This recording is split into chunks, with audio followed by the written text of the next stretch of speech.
A special thank you to each of our subscribers who make this channel possible. Here's today's story. In a significant development in international diplomacy, negotiations between Iran and the United States regarding Tehran's nuclear program are set to advance to what is known as the expert level this Wednesday. This shift is being interpreted by analysts as a positive indication that the discussions are progressing rapidly. However, experts caution that this does not guarantee an imminent agreement between the two nations. The ongoing talks involve Iranian Foreign Minister Abbas Araghchi and U.S. Mideast envoy Steve Witkoff, and while they have not reached a breakdown, the discussions are centered around a critical exchange: Iran's commitment to limit its nuclear capabilities in return for the easing of economic sanctions. Kelsey Davenport, Director for Non-Proliferation Policy at the Arms Control Association, remarked that the decision to engage in technical discussions reflects a shared desire for pragmatic and realistic objectives. This suggests that both sides are willing to delve into the intricate details of the negotiations. Davenport emphasized that if Witkoff had been making extreme demands, such as the complete dismantlement of Iran's enrichment program, it would likely have deterred Iran from engaging at the technical level. However, the path forward is fraught with potential challenges.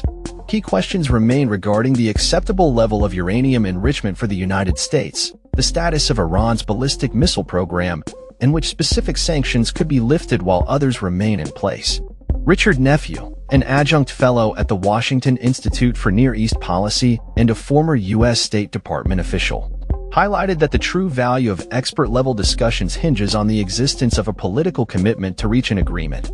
Without this commitment, expert discussions could result in stagnation rather than progress.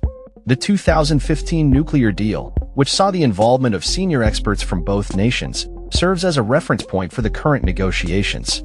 Under President Barack Obama, U.S. Energy Secretary Ernest Moniz collaborated with Ali Akbar Salehi, then head of Iran's Atomic Energy Organization, to establish the specifics of the agreement. This deal limited Iran's uranium enrichment to 3.67% purity and restricted its stockpile to 300 kilograms. In stark contrast, Iran is currently enriching uranium to levels as high as 60%, which is alarmingly close to the weapons-grade threshold of 90%. The International Atomic Energy Agency's latest report indicated that Iran's overall uranium stockpile had surged to over 8,294 kilograms. The 2015 agreement also outlined the types of centrifuges Iran could utilize, thereby slowing its potential to rapidly develop nuclear weapons. Additionally, it detailed the conditions under which sanctions would be lifted and established time limits for the agreement.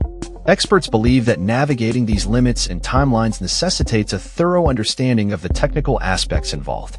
Davenport emphasized that a non-proliferation agreement is futile if it cannot be effectively implemented and verified, necessitating a strong technical team to negotiate the detailed restrictions and monitoring mechanisms required to detect any moves by Iran toward nuclear weaponization.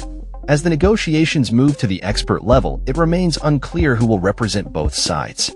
Both the U.S. and Iranian officials have maintained a degree of secrecy regarding the specifics of their discussions, although they have expressed cautious optimism about the pace of negotiations thus far. A notable point of contention arose from comments made by Witkoff in a television interview, where he suggested that Iran could enrich uranium to the 3.67% level established by the 2015 agreement.